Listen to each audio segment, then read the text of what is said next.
I'm Bill Gaines, host of the Outdoor View, the place where we educate, connect, and learn to protect our outdoor traditions. Today, we've got a special report. I have with me today Jonathan Fusaro, who is an expert on bears, and we're going to talk about Hank the Tank. Jonathan, first of all, you have got impressive credentials when it comes to bear biology and the study of bears. Tell the public a little bit about who you are and what you've done in the arena of bears. Yeah, so I got my undergrad degree at University of Montana studying wildlife biology. And then I got my master's degree at Utah State studying wildlife biology as well. And my master's research was focused on survey techniques for urban and wildland bears in California. And I spent, after my master's, about 4 years researching bears and working with California Department of Fish and Wildlife. So I got to learn a lot about bears specifically in California, a lot of the issues that are centered around bears, a lot about bear habitat use and bear behavior in general. Jonathan, Hank the Tank has absolutely captured the fancy of California's public nationwide. He's all over the news. He's all over social media. He's really become a star. But Hank the Tank is just the tip of the iceberg of some of the problems that we're seeing when it comes to bears living in urban environments. Tell us what you know about the Hank the Tank situation. What the mainstream media has right now and the social media is posting is that Hank the Tank's not the only bear that is breaking into homes. There's at least 2 other females that are breaking into homes right now. And so the department, via these news articles, are saying that they are not going to euthanize Hank the Tank. They're not going to send him to a sanctuary. They're essentially going to wait till spring, and then they're going to start their haze and relocation policy when that time comes. So this is a real big problem. California, in my research, is quite unique in the situation that we have with bears in urban environments, in that I don't know of another area besides maybe a couple small towns in Colorado that are having the magnitude of problems with bears, meaning bears are readily or commonly breaking into homes. They're breaking into vehicles. They are living in town, essentially kind of like raccoons. When I was doing my research, I did my research in Mono County, the town of Mammoth Lakes. I did not do research directly in Tahoe, but I presume it's very similar. Some of these bears are living in town and hibernating in town and not leaving town. And then more bears are moving in over the course of the season especially when times get tough, and like the fires around Tahoe has brought more bears into town. And these bears are staying in culverts overnight, and during the day, they're moving around. They're living under second homes and staying underneath people's decks. And, other states really have these problems occasionally where bears will break into cars or they'll break into a home, but nothing like what Tahoe and California in general has for an issue. There's a couple of things that are going on there. One, California's black bear population it's tripled over the last couple of decades. And then you also have in California extreme tolerance of wildlife within the community. I've literally seen people say when a bear broke into their home that, that's okay. It's my fault. Like, I had food on my counter and the bear came in and broke in, and they didn't want the bear euthanized. They were just kind of more concerned that the bear might be hurt. And people are just really accepting of this. I think those are the things. Bear populations are increasing dramatically in California. So that means there's more bears looking for more places to live. Bears are extremely adaptable and intelligent and can live in urban environments, as we see very clearly across the nation, really. And people are really tolerant of it. So it's gotten to this point where the department is not euthanizing bears that are causing problems like many other states will do. They're, essentially allowing bears to be habituated and food conditioned, and that's leading to these issues in California. If we were to roll the clock back 20 years, what could we have done differently to the point where we wouldn't have the problems in South Lake Tahoe that we have now? Yeah, that's a good question. I've actually thought about that quite a bit. And these bears are doing what bears do. They find food, they find it with the least amount of effort. And I think the biggest thing that the department and the general public, I mean, the department's been pushing this with Keep Me Wild program forever.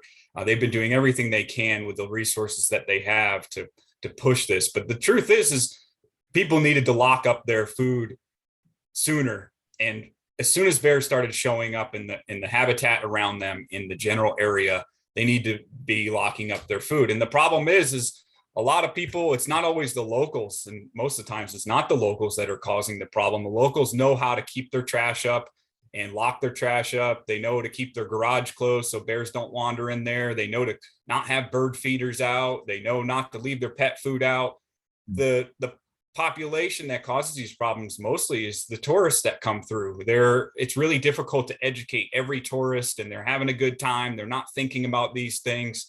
And so if somehow we could educate the general public on how to prevent bears from gaining access to food, the bears would be less habituated and they would be less food conditioned, and they wouldn't be so bold as to come into town. And then also, if the population could be managed to a certain degree where, like I said, the population's tripled, we haven't harvested bears in California anywhere near the levels that would manage a population, keep it at equilibrium, or at least take care of some of the surplus, that have continued to expand. And, our population in California grew so quickly and so fast that we've repopulated or started to repopulate the state of Nevada, who didn't have bears for 80 years. So, it's clear that our bears are looking for new home ranges, looking for places to find food, and they'll end up in the urban environment. So I think a lot of it comes down to education. And if we could have harvested more bears to manage, like the department wanted to do 10 years ago when they asked for an increase in harvest that got shut down, that might have helped a lot. It's a really difficult thing to manage for sure. And once bears, they develop habits, right? I mean, once a bear gets used to getting his food out of garbage cans or out of an urban environment in some way or another, isn't it hard to train them not to do that? I mean, once they develop that habit, it's a real hard habit to break, right? Yeah. Bears are all about putting calories on as soon as they can and as fast as they can. So you could imagine as soon as a bear gets into a dumpster and gains like 10,000 calories in like a half hour, an hour, they're never going to forget that, and bears teach their young how to find food. I've seen sows with cubs go into dumpsters, and those cubs get older and then they get kicked off by their mother, and that same bear, those cubs are learning that behavior. And they're doing the same thing. And yeah, bears are extremely intelligent. We have GPS collar data of bears when pinyon pine crops are perfect, traveling, females and males traveling 40 miles or so to get to that food source when it's perfect in prime. So teaching bears to not go into dumpsters ultimately requires people to lock them in a sufficient way to keep them from doing it. But I'll tell you, when I lived in Mammoth, there are certain individual bears that would check a dozen plus dumpsters every day to see if they were locked. And it only takes them about a half hour to check every one. And if somebody forgets one day, boom, they're in there, thousands of calories again. So they're really persistent. And there is a model that has been successful, pretty successful in Yosemite National Park, where they've been able to incorporate a hazing program and a capture and GPS collar program, where every single bear that comes into the valley in Yosemite gets captured and collared, and they track that bear basically 24/7. They have a crew that goes out there and monitors the bears, and if they're in an area that they could cause problems, they haze it. They educate the public every day, and that model works pretty well. They also end up euthanizing some bears that get to extreme levels of aggression or breaking into too many vehicles and become a serious property damage issue. And that model is successful. However, that type of model would be extremely difficult to pull off in an area like Lake Tahoe. you would need an incredible amount of crew to run that. And it doesn't seem like the department would have the resources to run an operation similar to what Yosemite has run. So yeah, it's extremely difficult to curb that behavior. Jonathan, the news reports, the social media, the various things that are out there on Hank the Tank and other problem bears up in the South Lake Tahoe and other urban areas throughout California. For the general public that doesn't know that much about bears, I mean, seems like he's pretty cute, pretty huggable. I mean, bears aren't really a problem. You know, they're fun to watch. And gee, one's in the neighborhood, how cool. Look, there's a bear. But there's some serious problems that the general public should be aware of when it comes to bears becoming that comfortable, if you will, in urban environments. Yeah, there are. I mean, bears are omnivores, but they can be extremely dangerous, especially when cornered. So say you have a bear break into your house and you're in your house, which happens often. These bears don't just break in when there's nobody home. They break in when people are home. And a bear corners you or you corner the bear, you know, they're going to be in fight or flight mode. And, you know, bears are big and tough and they might get into fight mode and try to hurt you. And it has happened. But one of the things that a lot of people don't know is that urban environments can be what scientists call an ecological trap. And what happens is bears will move into those landscapes to find the calories that they're looking for. And they'll actually reproduce at a higher rate than wildland bears, which at first sounds like, oh, that's great. Bears are doing well in urban environments. But the truth is they're not. It's what they call a source sink dynamic. So the population eventually in the wildland area could become depleted because the urban area acts as this ecological trap. So more bears will end up actually dying at a lot higher rate in the urban environment than the wildland environment. In fact, there's a paper research article that was published in the Tahoe Lakes Basin that showed this exact phenomenon occurring. So essentially what happens is these urban bears end up dying from roadkill. They're eating things they're not supposed to eat and they die. Maybe one bear kills another bear for territoriality issues. There's a lot of reasons why bears can die. The depredation issues, you know, if a bear does hurt a person, they get euthanized in certain areas. So that's a real problem that the general public, I don't think, knows is, you know, these urban environments are not great for these animals. You know, you could potentially be depleting wildland bear populations in the surrounding wildland areas. And these bears don't live a happy, healthy life in there because they could have a higher rate of death in that area. So we are where we are now in South Lake Tahoe and some of the other wild urban interfaces, if you will. Given that, what can we do at this point in time to try to some way mitigate the problem bears that we have in South Lake Tahoe and other areas that are having problems like this? Yeah, so as an individual, if you live in an area that has bears, your best bet is to do everything you can to keep access to food for them limited, meaning nothing on the outside, no gardens, no chickens, no bird feeders, no dog food. You know, basically you need to keep a clean property all the time, 24/7, be vigilant, you know, and if you leave your garage open, you better be there to haze a bear away if it comes in, you know, yelling at the bear. You could throw things at the bear. You know, bears can be intimidated and run off. You know, if you have a dog on a leash, you could use that dog to bark and chase the bear off. You know, there are actually things that can be done if bears are breaking into your home as well to try to reduce that on the individual level. The old school, the cheapest way is to get a piece of plywood and put nails on it and put it at the base of your window so a bear won't go and break into your house. And they're effective. I mean, a bear's not going to step on that. They'll see it. They're really smart. They're not going to just jump on it and put a nail through their foot. They're going to see it and they're not going to be able to find a way to do it. And you got to nail the board down to the ground. So put a spike so it stays in the ground so they can't just flip it out.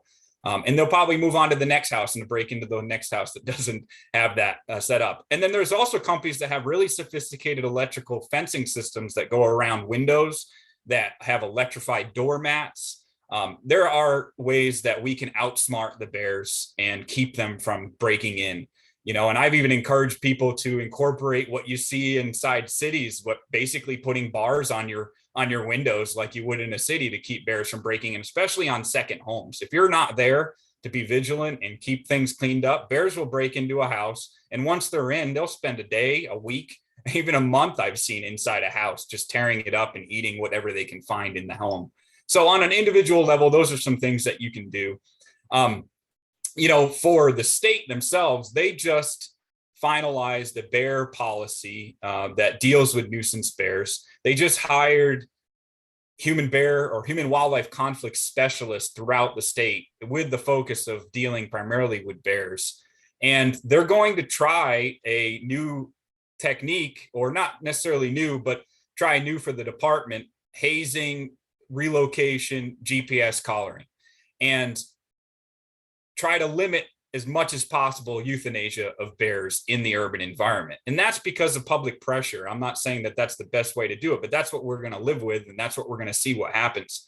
So I think the general public should really pay attention to how this policy works, and does it work, and does it reduce problems, and educate people on what happens. So when they move bears out of the urban environment into a wildland environment, there are multiple studies, and scientists know this well, and they've tried to educate people as much as possible that it's not very effective. If you take a bear and move it 100 miles to a wildland wilderness area like Hank the Tank, more than likely he's going to travel all the way back to Tahoe. He'll go 100 miles. Say you move him 300 miles. He might not go back to Tahoe.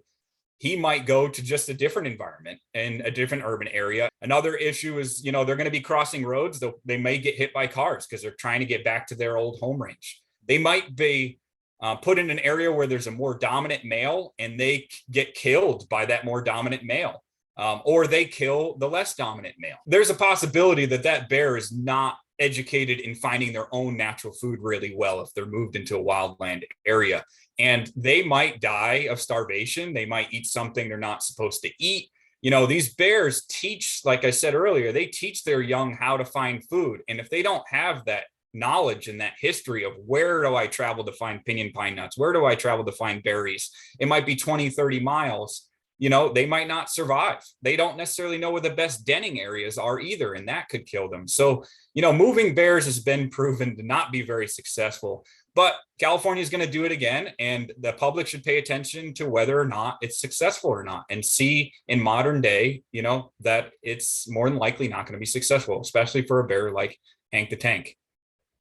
So what are the department's options? Obviously, they're going to try, the relocation, collar them, track them, see how that goes. I mean, what other options are out there? Right? Let's say that after X number of years, they realize this is not working. I mean, what other options does the department have to deal with problem bears besides just relocation? There are a lot of scientists trying to work on this issue, and there's truly no silver bullet that anybody has to fix this. But, these hazing practices using Karelian bear dogs or other hazing dogs have been very effective at reducing certain instances of nuisance bears, especially in an area where you don't have the magnitude of problems like Tahoe. Tahoe is kind of a beast of its own with how big it is. There's good habitat within town. It's surrounded by good habitat. The people are used to having bears there. But other smaller communities, hazing techniques would work really well. Pushing bears out and putting up bear resistant trash cans and dumpsters would be really effective. If the sooner you do it, the better.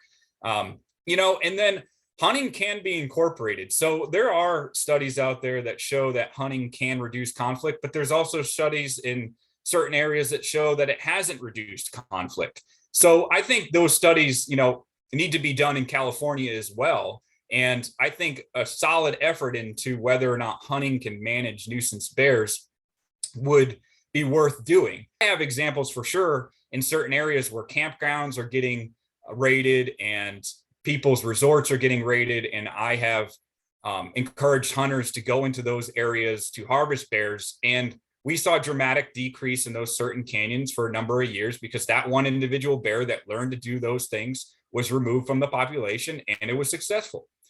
So the department's got a few options with dealing with problem bears, but those options are limited. right? It really kind of boils down to what people are doing in South Lake Tahoe to try to keep these problem bears out. Relying on people to be fully educated and knowing what to do. And, you can't force people to put up electric fences everywhere because they might not be able to afford them. But I do think, laws could be put in place that require people to have bear resistant dumpsters, or grant programs can be put in place to get people dumpsters who can't afford them. The department prohibits by law anybody feeding wildlife, but that law is often interpreted as direct feeding, intentional feeding, which does happen. People do that in towns, and they get cited for that.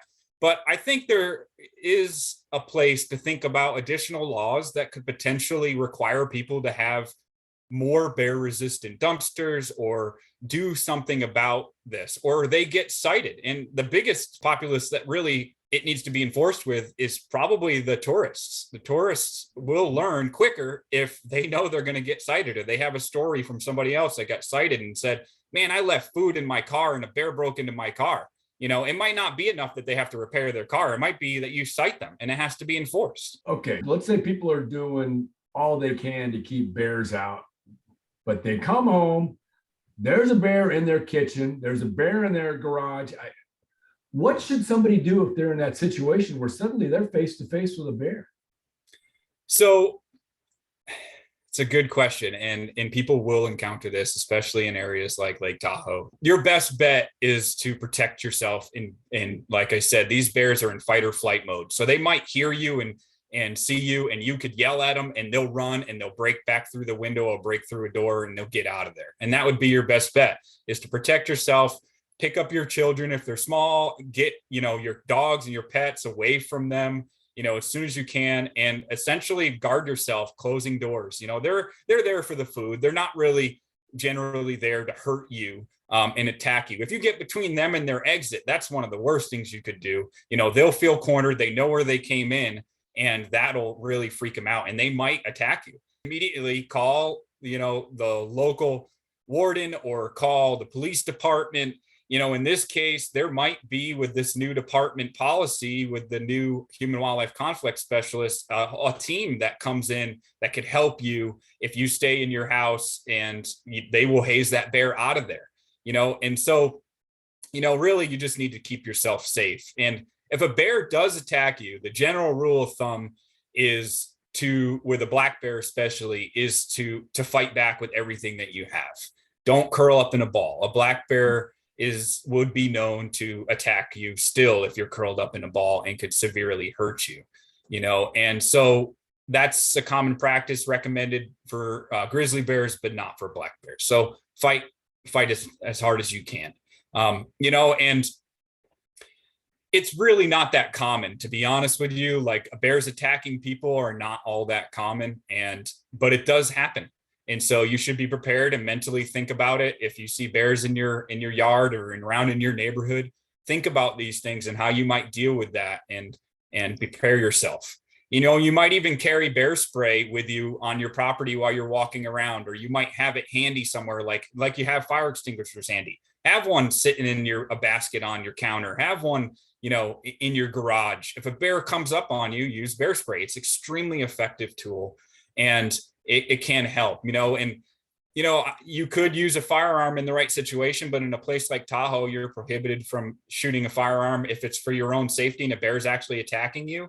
Then I'm pretty certain law would protect you from protecting yourself and your family or your property with the firearm. But bear spray would be very effective and could help you in that situation. Right. Good information for people to know. I don't know if they talk about that on the mainstream news and on social media. I haven't seen it yet. No, yeah. And they really should. Yeah. Well, Jonathan, I can't thank you enough for coming on with us today and trying to get some facts out, if you will, to people as to what's going on in South Lake Tahoe and some other areas, what can be done about it, and what people can do if they run into a face-to-face encounter with bears. Thank you so much for your time.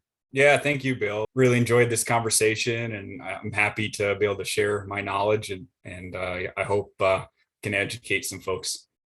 And so do I. And thank you to our viewers for watching today on the Outdoor View, the place where we educate, connect, and learn to protect our outdoor traditions. Check us out on Facebook.